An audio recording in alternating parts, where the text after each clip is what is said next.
Nós lemos hoje o texto de Efésios 4:32. Efésios 4:32, repetindo a leitura da semana passada, diz assim: Sejam bondosos e compassivos uns para com os outros, perdoando-se mutuamente, assim como Deus os perdoou em Cristo. Então, em várias partes da Escritura, nós vemos aqui essa relação entre perdoar uns aos outros, assim como Deus nos perdoou em Cristo. Essa relação do perdão entre nós, pessoas, com o perdão de Deus para conosco. E nós, na semana passada, fazendo uma recapitulação breve aqui, falamos sobre as duas dimensões do perdão, né?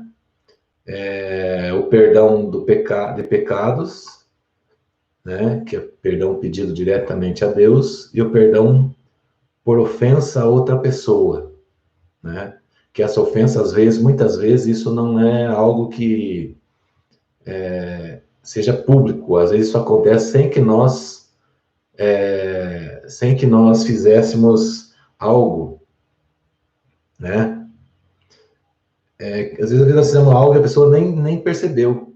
Aliás, nós não percebemos, mas a pessoa se sentiu magoada. Então, e o perdão dos pecados, tem a dimensão do perdão dos pecados, ele faz assim, entre nós e Deus, é na vertical.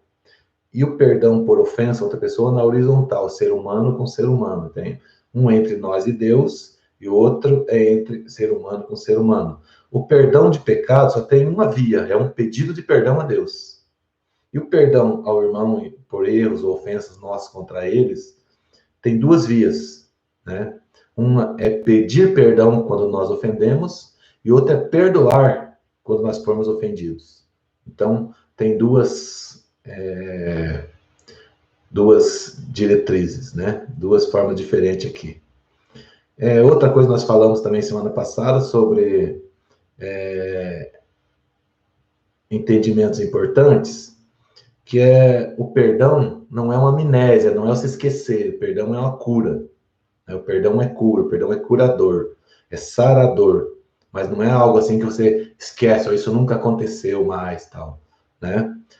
E o perdão, isso eu não falei semana passada, mas acrescento hoje, o perdão pode deixar cicatrizes, mas não fica dor, tá certo? Se continua a dor, porque o perdão não foi completo. Se você perdoou uma pessoa e ainda tem dor, ainda talvez essa ferida não sarou completamente. Então, o perdão pode deixar cicatriz, mas não pode deixar dor. Ele não quer dizer também que você vai viver abraçado com a outra pessoa obrigatoriamente. Não, se você se sentir bem, estar abraçado, isso vai ser a cura completa, vai acontecer. Mas também pode acontecer que você vai ter reservas quanto ao relacionamento com essa outra pessoa para não se machucar de novo. É legítimo isso, desde que isso não seja essa reserva por dor, por coisa, mas sim por uma simples maneira de cuidado seu, de zelo seu, para que você magoou ou se sentiu magoado. Por mais que perdoa, nem sempre nós estamos prontos a conviver numa intimidade igual poderia ter antes quanto a isso, né? Então, o perdão, o importante do perdão é que você não tenha mais nenhuma, quando você perdoa, é que não tenha nenhuma dor. E você, quando outra pessoa você tenta se aproximar dela, ela já te perdoou, está tudo bem, mas ela não faz questão de estar junto com você, alguma coisa assim, talvez ela não, é um conforto que ela precisa ter até a cura completa, e de repente tudo se estabelece. Tem coisa que se cura imediatamente, tem coisa que o tempo precisa curar, tá certo? O aprendizado do pedido de perdão, que nós só fazemos essa recapitulação rápida, né? Todos nós sabemos como é difícil, como nós fazemos rodeios ensaiamos para pedir perdão, como isso é difícil. E isso é importante porque ao pedirmos perdão, isso nos dá uma condição de aprendizado, porque toda essa dor que dá a pedir o perdão, a gente nos educa para não errar mais daquela mesma forma, para não passar por aquilo de novo. Então, o perdão nos educa também para nos errar mais, além de nos curar por dentro, curar a outra pessoa por dentro, ele nos educa a não errar mais. Da mesma forma, quando pedimos perdão a Deus, é importante e indispensável que haja a confissão. A confissão nada mais é do que você assumir que você fez. Quando você vê alguém, assiste um filme, ou já presenciou no fórum, quando vai lá, que o juiz pergunta, e daí você declara inocente ou culpado? A confissão é quando a pessoa chega lá e declara, eu sou culpado. Então, diante de Deus, vamos fazer a nossa confissão, dizendo a Deus, Senhor, nosso Deus, eu errei nisso, eu fiz isso, estou arrependido. Tem a confissão, o arrependimento e o pedido de perdão. São um processo que nós vamos andar mais aí na frente, tá? Nas outras lives a gente vai falar sobre, mais especificamente sobre perdão, pedido de perdão a Deus. Aí, já entrando numa temática mais acrescentando hoje,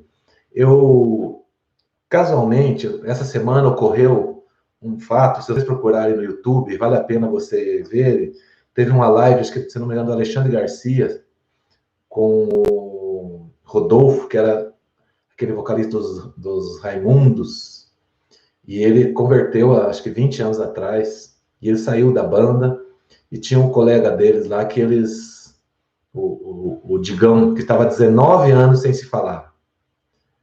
E eu ouvi o testemunho dele ontem, e se vocês quiserem, até coloco isso no grupo, ele dizendo como foi essa cura para ele. E ele falou uma coisa muito interessante numa live que ele fez também ele teve o Danilo Gentili falando disso, esteve com uma live no YouTube com o Alexandre Garcia, onde aconteceu essa se não me engano, Alexandre Garcia, não estou bem, posso estar confundindo, mas ele fez esse pedido de perdão de uma maneira, eles se perdoaram de uma maneira assim fantástica, 19 anos sem se falar. E aí ele estava contando como isso aconteceu. Foi algo assim fantástico. E uma coisa que ele me falou assim, e que eu fiz questão de colocar aqui, que são as fases que aconteceu na vida dele. Né? Eu vou ele diz assim que a primeira fase da situação é que você tem vontade de matar a pessoa. Ele falou literalmente isso, né? E aí aquilo vai, daqui a pouco, quando você começa a tratar dentro de você, isso vai aliviando. Aí daqui a pouco só quer esganar ela e deixar vivo. E daí, daqui a pouco, ele tomou e aí vai aliviando aos poucos, diminuindo a tensão, até que chega o momento do perdão completo e a cura completa, né? Então, e aí quando ele falou, eu resolvi colocar isso para vocês. Porque, às vezes, as pessoas, quando se fala em perdão do púlpito das igrejas, parece que nós não somos seres humanos, nós temos que ter assim, ó, eu sou pastor, não acontece com a gente. Que a gente, por ser cristão, você não chega a um extremo, às vezes, de vontade de querer esganar uma pessoa, de pegar e xingar ela de tudo quanto é coisa, né? Dentro da gente fica o negócio fervendo, né? E tem gente que carrega a culpa por isso, né? Mas eu acho que tem muito mais mérito em você vencer isso e não abrir sua boca e não expressar e ter calma do que pecado você chegar nessa situação. Então, a gente, quando tem uma situação de muita ofensa e condição, é muito natural que você sinta vontade de esganar, chincalhar, dizer um monte de coisa, tal, essa vontade, aquela coisa que fica fervendo, fica vermelho, tal, né? E eu vou perguntar para vocês, quem nunca já ensaiou um xingamento assim dentro de si e segurou e não fez? Todo cristão, eu creio, já fez isso, já passou por isso. Isso é vitória, isso não é derrota. Derrota se tivesse expressado. Quando eu sempre tenho uma frase que eu sempre posto e reposto nas minhas redes sociais, que eu falo assim, sempre, dizendo assim que a gente pode perder a oportunidade de falar, que nós temos outra. Se perder a oportunidade de ficar quieto, você nunca vai ter outra oportunidade dessa. Então, vou repetir, se você não leu, não viu isso, assim, se você perder uma oportunidade de falar, beleza, você pode ter outra oportunidade para falar. Agora, se abriu a boca e perdeu a oportunidade de ficar quieto, nunca mais vai conseguir ter essa oportunidade de volta. Então, a gente tem aquela pressão da nossa emoção, da nossa natureza, querendo que você xingue, que você faça alguma coisa, e você não faz, você venceu. Você superou. né? Você é um vitorioso contra a sua natureza, né? Por mais que a gente quer mesmo ser curado, inclusive, disso. Mas, por enquanto, se a gente conseguir não soltar da boca para fora, não soltar em gesto, não vai. Às vezes, no trânsito, né? Dá vontade, né? No trânsito dá uma vontade você xingar. Tem gente que quer tirar a mão para fora, esticar um dedo para a pessoa, mas eu falo assim, esse dedo aqui, né? O cristão leva esse aqui. Beleza. Mas eu já tive dias que eu errei, a pessoa me xingou, eu fiz assim para ela no trânsito. A pessoa do lado, com o vidro aberto, não sabia o que fazer. Ficou totalmente envergonhado, me xingando. Eu só fiz assim e fiquei ouvindo. Eu tinha errado. Então, quando a gente tem essa tentação, essa coisa da nossa natureza, e o inimigo às vezes usa muito a nossa natureza para fazer nós sair fora da nossa razão, do nosso âmbito cristão, do nosso limite de cristianismo, vamos dizer assim. Então, aí a gente é normal, né? Quantas vezes o casal mesmo, você está lá, quando fica pensando, já pensou 1001 discursos e não fez. Ah, se as esposas soubessem os discursos que a gente ensaia e não fala. Ah, se os esposos soubessem os discursos que as esposas ensaiam e não falam. Ainda bem, graças a Deus. Isso é a paz no lar. Se é Cristo, às vezes, que nos faz vencer isso. Então, às vezes ninguém fala isso, mas é uma verdade. Nós temos essa reação, mas nós temos que vencer isso de alguma forma. E vencer isso às vezes é porque lá atrás já deu problema errado. A gente já deixou de viver um momento de constrangimento, ou já vivemos um momento de constrangimento e pedir perdão. Isso não vai fazer repetir o mesmo erro, né? Então, por isso que o perdão ele é algo que nos ensina. Mas então, o processo do perdão começa desde a vontade de querer matar outra, e tem pessoas que, eu falei na semana passada sobre a questão dos assassinatos, que muitos assassinatos acontecem, que as pessoas não têm mínima condição de perdoar, elas não perdoam de jeito nenhum, e cometem assassinatos, cometem violência, cometem uma série de coisas. Começa desde aí e vai até o fortalecimento do relacionamento. Tem situações que a gente conhece que pessoas que uma vez tinham dificuldade imensa de relacionamento, teve rompimentos pesados, mas de repente, quando se restaurou através do perdão, o relacionamento se fortaleceu. A gente conhece, né? Eu já teve situações assim. Então, isso é muito bom, isso é curador, porque eles falam que o perdão cura. Isso é como uma escada, você está num degrau. Você pode subir ou pode descer. Eu digo subir é subir o tom. Você pode xingar e até as últimas consequências. Ou pode ficar quieto e descer e absorver isso e continuar a vida normal. Essa é uma decisão que o perdão nos ensina. Quem subiu uma vez, por que existe a cadeia para quem faz um assassinato? Porque ele não perdoou daquela vez, mas toda vez que ele for fazer para frente, ele sabe que tem consequências. Então, para nós, da mesma forma, quando nós, com a esposa, com filhos, com amigos, com pessoas que às vezes nos relacionamos, a gente passa do limite, né? E às vezes a gente tem condição de voltar e às vezes quando nós ficamos quietos e descemos um degrau, né? Descemos um degrau, 2 degraus, engolimos, igual fala assim, engolir um sapo de ré. O cristão tem que saber que esse tal de sapo de ré é vencer a nossa natureza muitas vezes. Aí fala, se eu soubesse, se estivesse no meu lugar, aí é cada um, né? Às vezes eu já fui imprudente e continuo sendo. Tento ser mais prudente, mas continuo sendo. Mas tem uma natureza em nós que é difícil você zerá-la completa. Mas aos poucos isso vai melhorando. E outra coisa que eu quero te ressaltar ainda, que essa vibração, essa reação é natural do ser humano. Mesmo que tem pessoas que não falam nada, mas ela guarda para si. E às vezes isso é tão danoso emocionalmente quanto o próprio não perdoar. Ela não expressa, mas também acumula isso dentro de si. E isso é danoso para a emoção, isso adoece, isso dá câncer. né?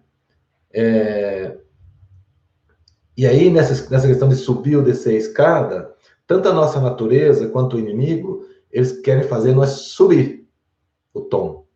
É xingar, é ir para as vias de fato, brigar, é romper relacionamentos, todas as coisas. O inimigo e a nossa natureza é isso aqui, a gente é cheio de razão, né?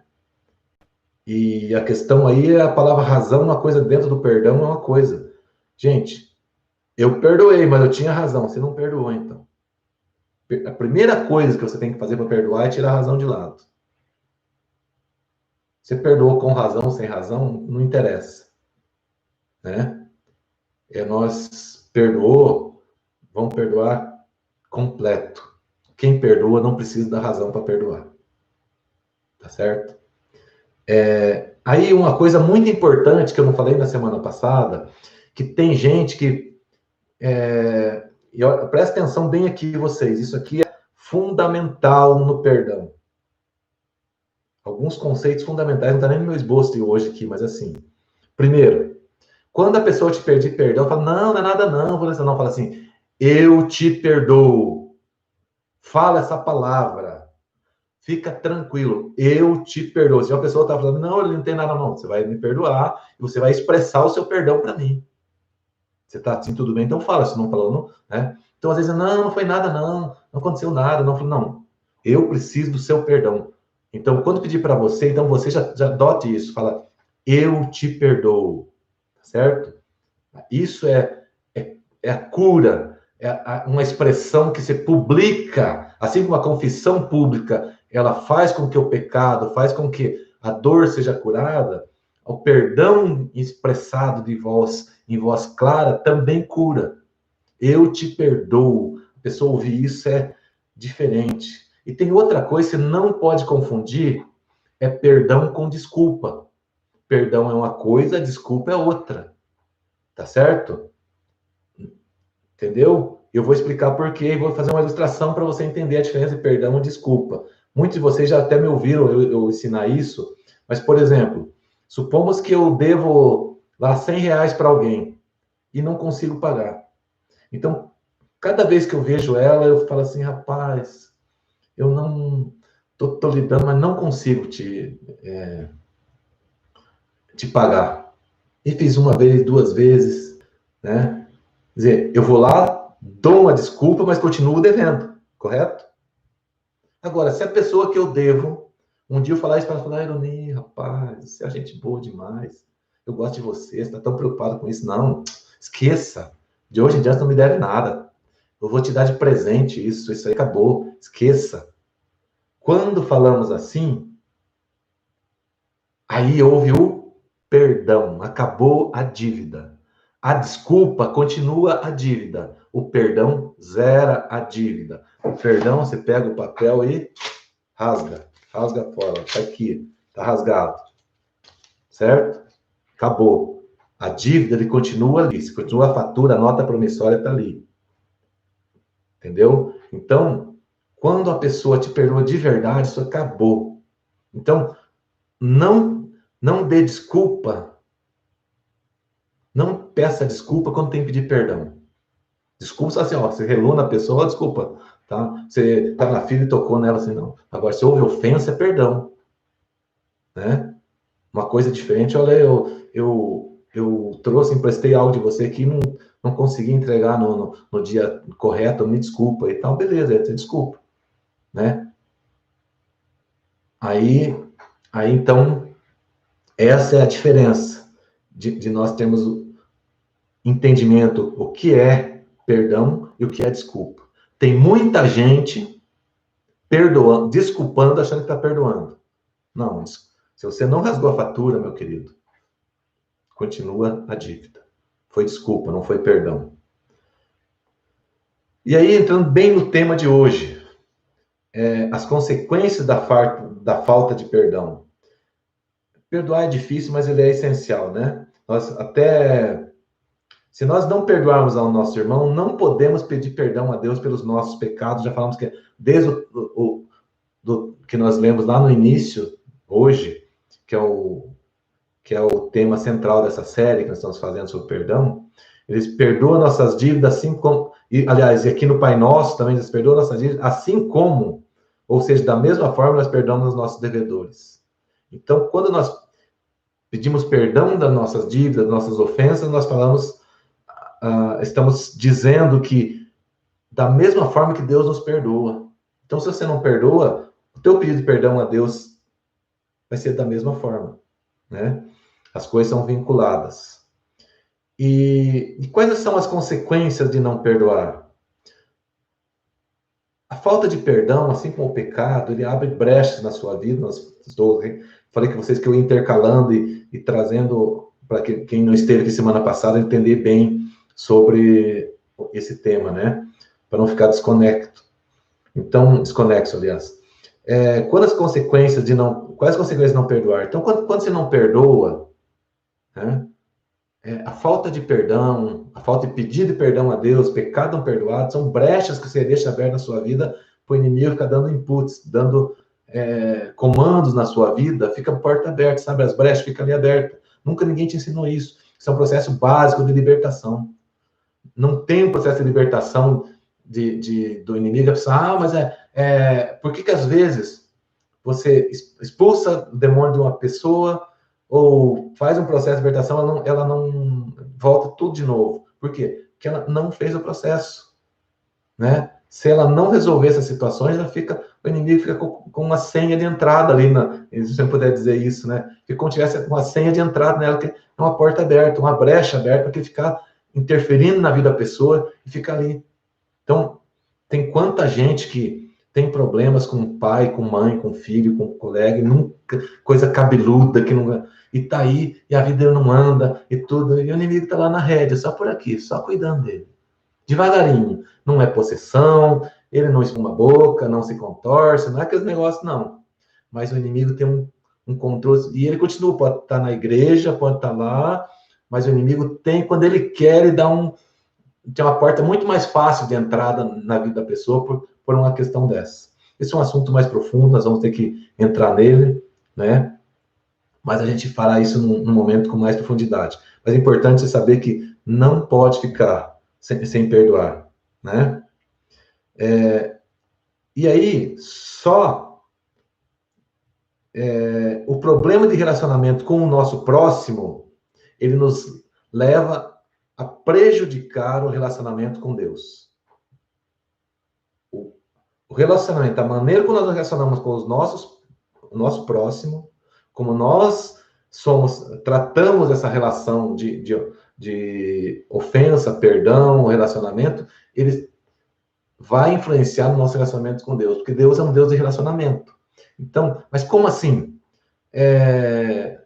Se você eu sei que tem gente que fica com um caderninho lá, então anota lá, Hebreus 12, 14 e 15. Livro aos Hebreus 12, 14 e 15 diz assim: esforcem-se para viver em paz com todos e para serem santos. Sem santidade, ninguém verá o Senhor. Então, você veja bem, está dando equiparação aqui. Esforce viver em paz com todos e para serem santos. Sem a santidade, ninguém verá o Senhor. Cuide que ninguém se exclua da graça de Deus. Se exclua da graça de Deus, que nenhuma raiz de amargura brote e cause perturbação, contaminando muitos. Aqui, cabe uma exegese profunda nesse versículo, mas sendo bem sucinto aqui, a gente vê que o relacionamento com o próximo, a paz com as pessoas, a raiz de amargura. O que é a raiz de amargura? Você fica com um negócio dentro de você que fica te perturbando, que fica em cima de você, não deixa você ter paz. Então, isso que você fica dentro de nós, isso atrapalha. Cuide que ninguém se exclua da graça de Deus, que nenhuma raiz de amargura brote e cause perturbação, contaminando muitos. Então, o contágio, a forma como você se relaciona, como você deixa isso contaminar seu coração, isso desencadeia uma situação. Perdão. Não é coronavírus, não, estou fechadinho aqui. Então, ela faz uma maneira que a raiz de amargura causa perturbação e causa perturbação, contaminando a muitos. Tá certo? Quero, pois, lá em 1 Timóteo 2:8, diz assim: quero, pois, que os homens orem em todo lugar, levantando mãos santas, sem ira e nem contenda. O que é contenda? O que é ira? Ira é quando você perde o domínio de si. E contenda, né? Contenda é sem ira e nem contenda. Tá certo? E aí, quando nós vemos aqui quero, pois, que os homens orem em todo lugar, levantando mãos santas, sem ira e sem contenda. Quer dizer, mãos santas, sem ira e sem contenda. Quer dizer, se você, com ira e contenda, fazendo uma inversão no entendimento aqui, com ira e com contenda, não tem mãos santas levantadas. Né? Então, isso faz muita diferença, né? E aí, quando que as coisas pioram pela falta de perdão? Que é onde a gente está falando da cura pelo perdão, né? Quando doenças emocionais tá cientificamente provada que é tudo aquilo que nós guardamos dentro de nós, aquelas coisas que não são curadas, emoções não resolvidas. Eu não sou psicólogo, mas a gente lê sobre isso, ouve sobre isso, sabe quanto isso nos causa dores, nos causa doenças psicossomáticas, são aquelas chamadas doenças da alma, doenças do interior, que você faz todo exame, toda qualquer coisa, e não aparece nada, faz raio-x, ressonância, ultrassom, exame biológico do laboratório, e nada dá, porque essa doença está afetando sua alma. Tem quantas pessoas que pesquisas que mostram que câncer ele se forma a partir de problemas psicossomáticos, que vai estragando a pessoa por dentro, vai massacrando a pessoa por dentro. Então, há alguma estatística extraoficial aí, dizendo que a Organização Mundial de Saúde, que 50% das pessoas que adoecem nos sistemas de saúde mundiais, elas têm alguma origem nas doenças psicossomáticas. Não é uma estatística que eu consegui achar a fonte de maneira tão segura, mas as fontes de onde eu vi isso foram fontes de gente muito séria falando, mas eu gosto de checar, então, eu estou usando uma fonte não oficial, mas pelo empirismo, a maneira como que eu já vi muitas coisas, muitos testemunhos e em conversas com profissionais da área que realmente há um índice muito alto de pessoas que adoecem por problemas emocionais. Tem doenças físicas, por doenças que refletem no seu corpo, né? Então, essa estatística da OMS fala em 50%, mas ao redor disso aí é algo bastante plausível, então, né? E isso vai a complicações tremendas, não estamos nem falando só das doenças que são só emocionais, né? Nós sabemos aí, por exemplo, o caso da depressão, como tem crescido. E aí, grande parte disso tem origem nesse tipo de coisa. De pessoas de frustrações enormes, de coisas que sofreram na vida, de decepções, de situação que não conseguiu tirar de dentro de si, perdoar, jogar para fora. Eles são levados a uma consequência extrema, né? E ainda, ainda a confissão e o perdão, elas curam. Às vezes, quantas pessoas, eu já tratei pessoas pela internet mesmo, tratei pessoas estavam deprimidas demais, e comecei a conversar com elas um dia, 2 dias, uma semana, daqui a pouco, foram curados porque conseguiram perdoar, conseguiram se perdoar a si mesmo, que é a pior coisa, né? A pior coisa é perdoar a si mesmo. Às vezes a pessoa não perdoa a si própria. E a depressão por uma decepção, por coisa que deixou de se fazer, por coisa que não tem como consertar. Pessoas que o pai ou a mãe faleceu e estavam em condição de desavença, perdeu a pessoa, ou um amigo, uma pessoa que, por alguma razão, ela não teve oportunidade de perdoar, de dar um abraço, e depois a pessoa se foi, e ela carrega isso de uma maneira assim, né? E daí não se perdoa. Então, essa questão também, e essa confissão, às vezes não tem mais, mas a confissão e o perdão curam. Está lá em Tiago 5,16, confessai depois as vossas culpas, uns aos outros, e orai uns pelos outros, para que sejais curados. Olha que lindo. Confessai por as vossas culpas uns aos outros, e orai uns pelos outros, para que sejam curados.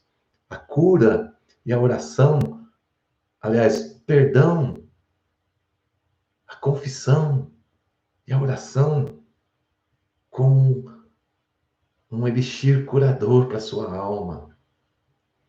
Com Tiago 5,16, confesse uns aos outros, ore uns pelos outros, para seres curados. Não seria o momento de você romper essa barreira que te segura, chamar uma pessoa da sua confiança, confessar, orar com ela e ser curado? Não seria? Ou será que você tem coisas que você não perdoa a si mesmo? E às vezes nós temos essa dificuldade. Tem coisas que a gente diz assim, olha, a minha régua é muito alta, eu não perdoo porque eu errei nisso, eu não devia ter errado nisso, não devia ter errado naquilo. Mas quando a gente fala que as pessoas não têm perdão de si, a si mesmo, cometeram erros, e aí tem gente que vai ao suicídio. Eu vi recentemente a história de uma pessoa que lá no estado de Minas Gerais, que importava madeira, e estava muito rico.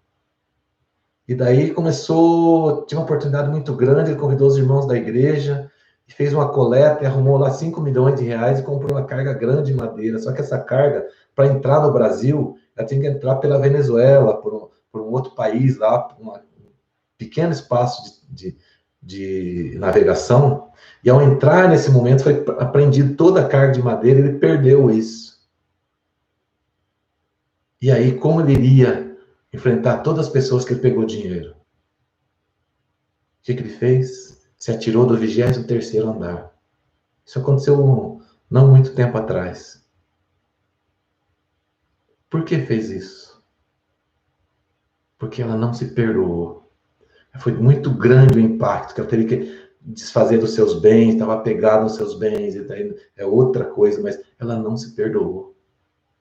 Então, essa é a última consequência, mas quantas consequências pequenas a pessoa vive porque ela não se perdoa de uma bobeira.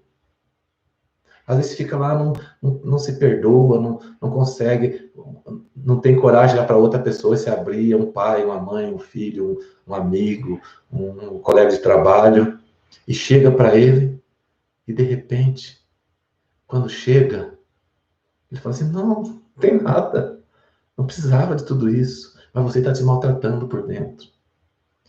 Perdoar cura. Deus nos perdoou, e Deus nos perdoa. Por que? Qual a razão que nós não perdoaremos? Volta a dizer, confessai os vossos pecados uns para os outros e orais uns pelos outros para que sareis. Né? E aí as pessoas ficam aí, aquele coração vingativo, às vezes, não perdoa, fica, eu te pego, uma hora Deus... E ainda, como nós falamos semana passada, tem pessoas que são pior ainda. Acho que Deus deu favor para ele se vingar da outra pessoa. Toma jeito, né? Como que Deus vai ser o vingador? Ah, mas vou orar, mas Deus vai pesar a mão. Peraí. Ah, vou colocar na mão de Deus. Mas não colocar na mão de Deus com carinho, com amor e com misericórdia. Quer colocar na mão de Deus como se Deus fosse o Deus lá do Egito. Cara, você errou, pau você. Aquilo é uma linguagem para os escravos que eles entendiam isso. Hoje nós vivemos na graça. O amor de Deus hoje impera. Mas mesmo que não fosse, não é você que vai dizer que Deus para se vingar de outra pessoa. Né? E ali ele fala assim, né? Que às vezes acontece, né? Pega a Bíblia, lê versículo atravessado, só por querer fazer com que a outra pessoa querer fazer pressão, querer se sentir bem, achando que Deus vai fazer isso.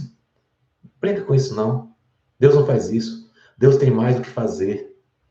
Deus tem um propósito com a humanidade e não vai ficar se vingando por você. Muito pelo contrário. Ele quer que você se restaure primeiro. Quer que eu me restaure. Ele deu seu filho para nos restaurar e não para fazer favores de vingança para ninguém. Deus não faz favores de vingança para ninguém. E eu quero aqui, nesse texto, para nós irmos para o encerramento, eu quero lembrar de uma passagem bíblica, a maior oportunidade de vingança, assim que aconteceu, que eu me lembro. Né? Vocês conhecem a história de José do Egito?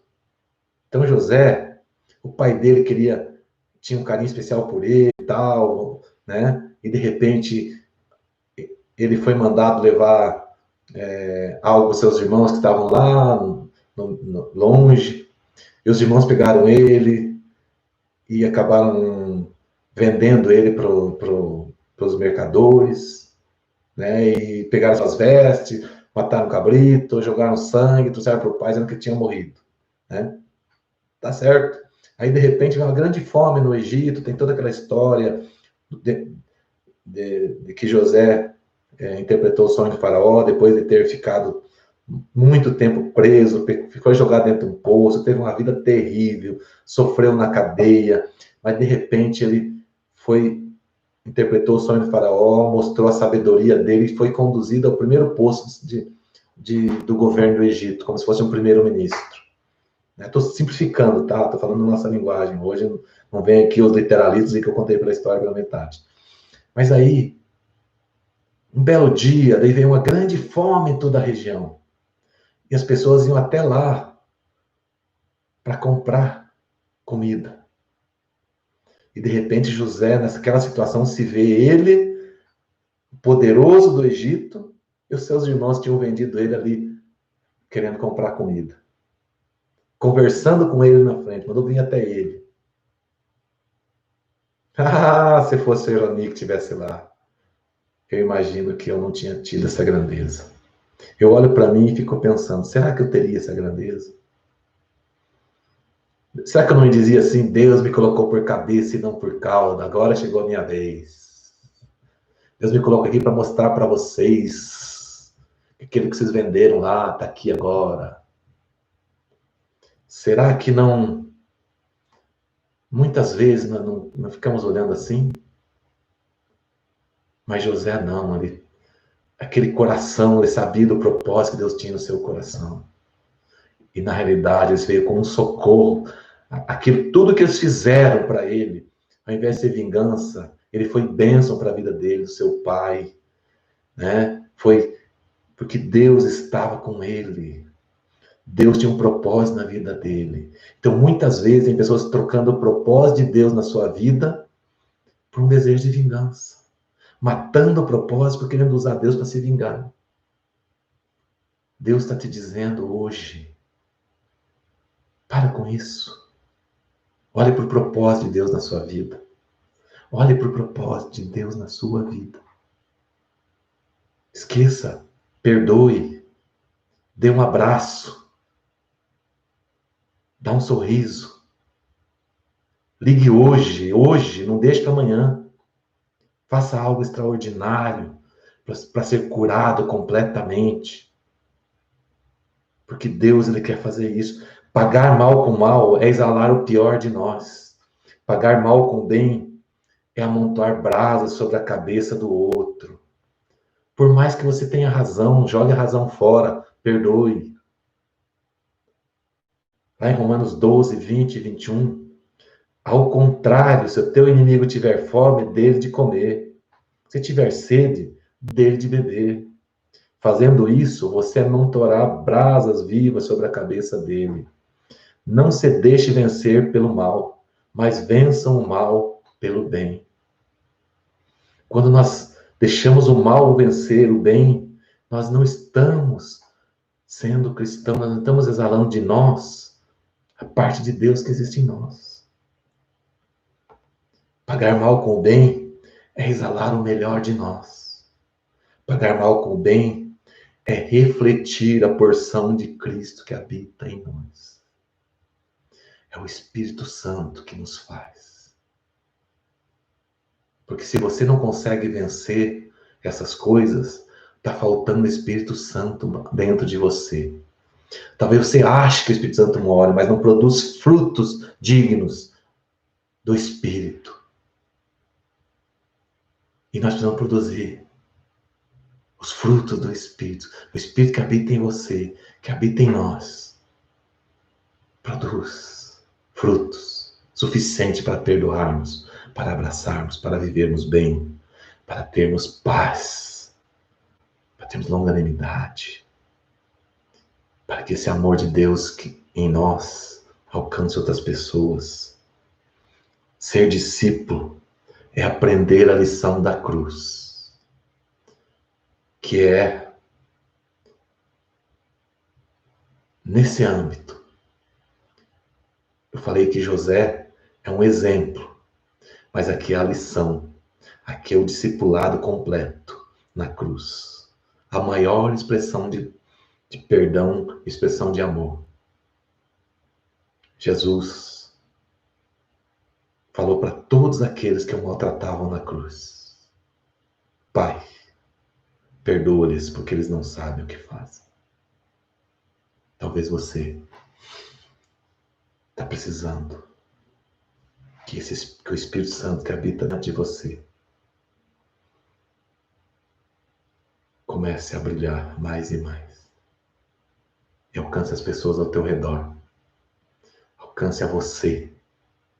Cure você por dentro. Ou que faça você propagar, aprender e superar aquelas vezes que você não supera a si mesmo. Mas saiba dizer: Pai, perdoa-lhes porque eles não sabem o que fazem. A exemplo que o Mestre fez lá na cruz. Pagar mal com bem é a expressão de Deus que sai de nós e alcança as pessoas, o nosso próximo, e as pessoas ao nosso redor. Que Deus te abençoe. E na semana que vem, na segunda-feira, às 20 horas, se Deus quiser, a gente volta aqui para mais uma palavra